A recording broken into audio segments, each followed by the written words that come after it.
সংক্ষিপ্ত মহাভারত কথা উদ্যোগ পর্ব। ইন্দ্র কথিত যুক্তির সাহায্যে নহুষের পতন এবং ইন্দ্রের পুনরায় দেবরাজ্যে প্রতিষ্ঠিত হওয়া।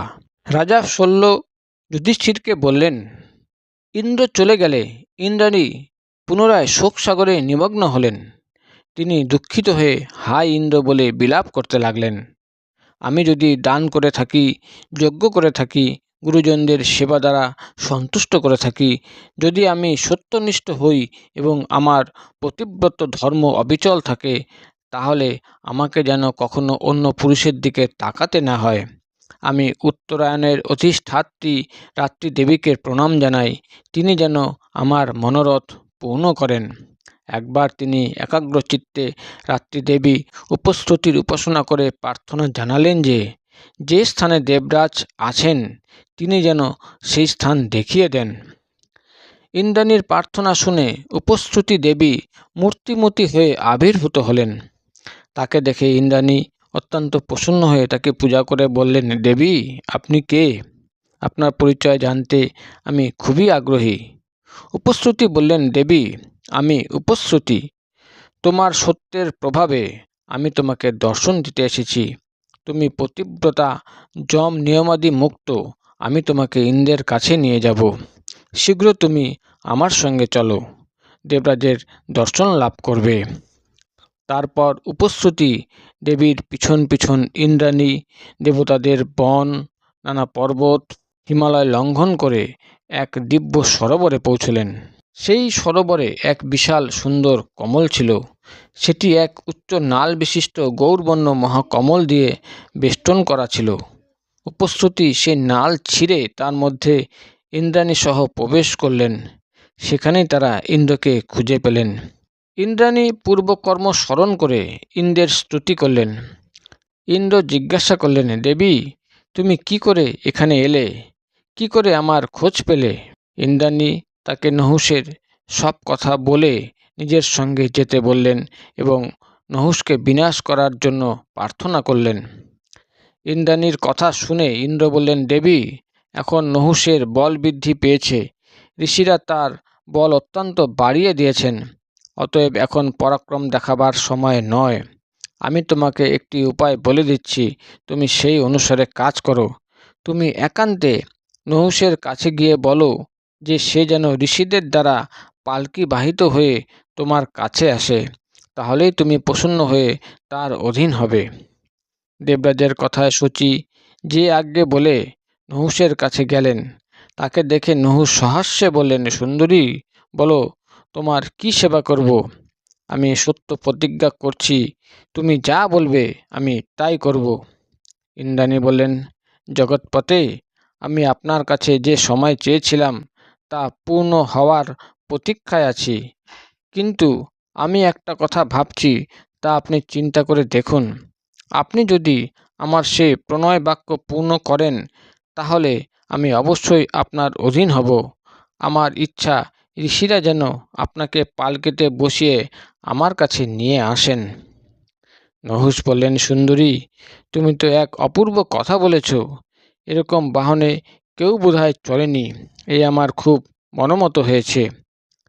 আমাকে তোমার অধীন বলে মনে করো। এখন সপ্তর্ষি এবং মহর্ষিরা আমার পালকি বহন করবেন। এই বলে রাজা নহুষ ইন্দ্রাণীকে বিদায় জানালেন এবং অত্যন্ত কামাসক্ত হয়ে ঋষিগণ দ্বারা পালকি বহন করাতে লাগলেন।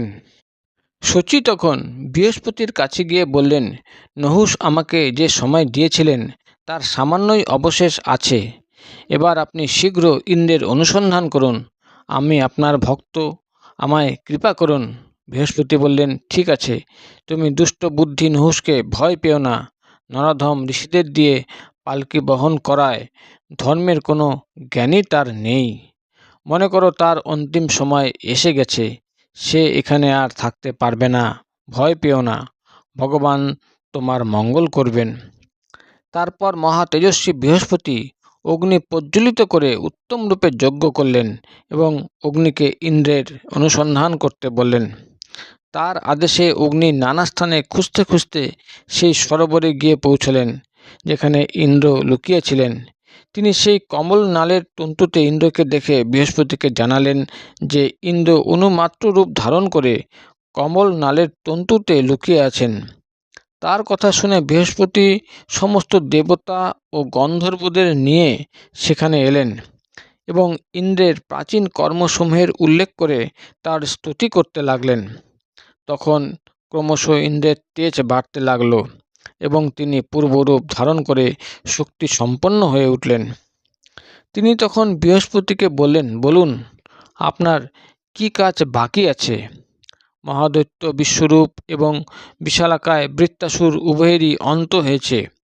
বৃহস্পতি বললেন, দেবরাজ, নহুষ নামে এক মানব রাজার দেবতা ও ঋষিদের তেজে বৃদ্ধি পেয়ে তাদের অধিপতি হয়েছে। সে আমাদের ভীষণ জ্বালাতন করছে, তুমি তাকে বধ করো। রাজন, বৃহস্পতি যখন ইন্দ্রকে এই কথা বলছিলেন তখন কুবের, যম, চন্দ্র এবং বরুণও সেখানে এলেন এবং সকলে মিলে নহুষের বধের উপায় ভাবতে লাগলেন। এর মধ্যে পরম তপস্বী ঋষি অগস্ত্যও সেখানে এসে পৌঁছলেন। তিনি ইন্দ্রকে অভিনন্দন করে বললেন, আনন্দের কথা যে বিশ্বরূপ এবং বৃত্তাসুরের বধ হওয়ায় আপনার অদ্ভুতদয় হচ্ছে। আজ নহুষও দেবরাজ পদ হতে ভ্রষ্ট হওয়ায় আমি অত্যন্ত প্রসন্ন হয়েছি। ইন্দ্র অগস্ত্য মুনিকে যথারীতি আপ্যায়ন করলেন। তিনি আসন গ্রহণ করলে ইন্দ্র জিজ্ঞাসা করলেন, ভগবান, আমি জানতে চাই পাপ বুদ্ধি নহুষের পতন হলো কিভাবে? মহর্ষি অগস্ত্য বললেন, দুষ্টচিত্ত নহুষের যার জন্য স্বর্গ হতে পতন হয়েছে তা বলছি, শোনো। মহাভাগ দেবর্ষি এবং ব্রহ্মর্ষি পাপাত্মা নহুষের পালকি বহন করেছিলেন। সেই সময় ঋষিদের সঙ্গে তার বিবাদ হয় এবং অধর্মে বুদ্ধি ভ্রংশ হওয়ায় সে আমার মস্তকে পদাঘাত করে। তাতে তার তেজ ও কান্তি নষ্ট হয়ে যায়। আমি তাকে বলি, রাজন, তুমি প্রাচীন মহর্ষিদের আচার আচরণ নিয়ে দোষারোপ করছো। ব্রহ্মার ন্যায় তেজস্বী ঋষিদের দিয়ে পালকি বহন করাচ্ছ এবং আমার মস্তকে পদাঘাত করেছ। অতএব তুমি পুণ্যহীন হয়ে পৃথিবীতে পতিত হও। এখন তুমি 10,000 বছর ধরে অজগরে রূপ ধারণ করে এদিক ওদিক ঘুরে বেড়াবে। এই সময় অতিক্রান্ত হলে আবার স্বর্গ লাভ করবে।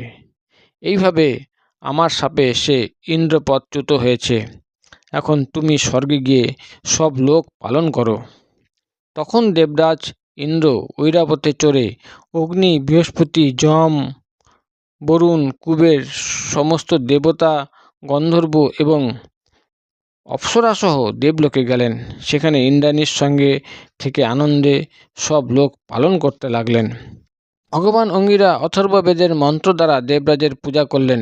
ইন্দ্র এতে অত্যন্ত প্রসন্ন হয়ে তাকে বর দিলেন, আপনি অথর্ববেদ গান করেছেন, তাই এই বেদে আপনি অথর্বাঙ্গিরা নামে বিখ্যাত হবেন এবং যজ্ঞের ভাগও প্রাপ্ত হবেন। এইভাবে অথর্বাঙ্গিরা ঋষিকে আপ্যায়ন করে ইন্দ্র তাকে বিদায় জানালেন। তারপর তিনি সমস্ত দেবতা এবং তপোধন ঋষিদের আদর আপ্যায়ন করে ধর্মপূর্বক প্রজা পালন করতে লাগলেন। এর পরের পর্বে শৈলের বিদায় এবং কৌরব ও পাণ্ডবদের সৈন্য সংগ্রহের বর্ণনা।